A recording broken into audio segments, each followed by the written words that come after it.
ছেলেটি খাবার খেয়ে আশেপাশের থেকে কিছু কাঠ জোগাড় করল রাতে আগুন জ্বালানোর জন্য। সন্ধে নামতেই চারিদিক অন্ধকার হয়ে গেল। ছেলেটি আগুন জ্বালিয়ে বসল। দূর থেকে শেয়ালের ডাক ভেসে আসছে। ঝিঁঝি পোকার ডাক আর জঙ্গলের নীরবতা সব মিলিয়ে বেশ রোমাঞ্চকর পরিবেশ। একা একা বসে এই পরিবেশটা উপভোগ করতে তার ভালোই লাগছে।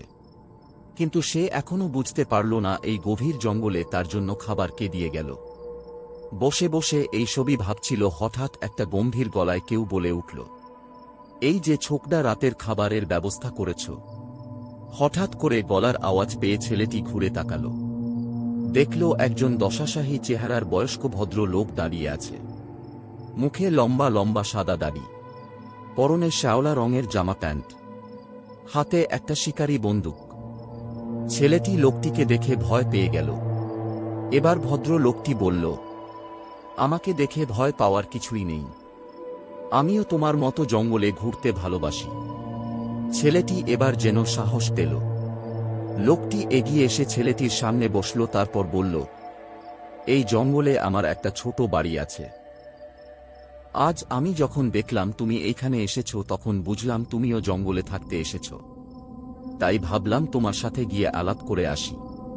ছেলেটি এবার আমতা আমতা করে জিজ্ঞেস করল, বিকেলে খাবার কি আপনি দিয়েছিলেন? লোকটি বলল, হ্যাঁ, আমিই দিয়েছিলাম। তোমাকে দেখেই বুঝেছি তুমি সারাদিন কিছু খাওনি, তাই ভাবলাম খিদে পেটে থাকবে, কি করে খাবার দিয়ে আসি। ছেলেটি হাত জোট করে বলল, আপনাকে অনেক ধন্যবাদ। এবার লোকটি বলল, তুমি এই জঙ্গলে কেন এসেছ? ছেলেটি বলল, আমার জঙ্গল ভালো লাগে, তাই মানুষজনের কোলাহল ছেড়ে আমি চলে এসেছি। লোকটি বলল, এই জঙ্গল তোমার 2 দিন ভালো লাগবে, তারপর মনে হবে পালিয়ে যাই।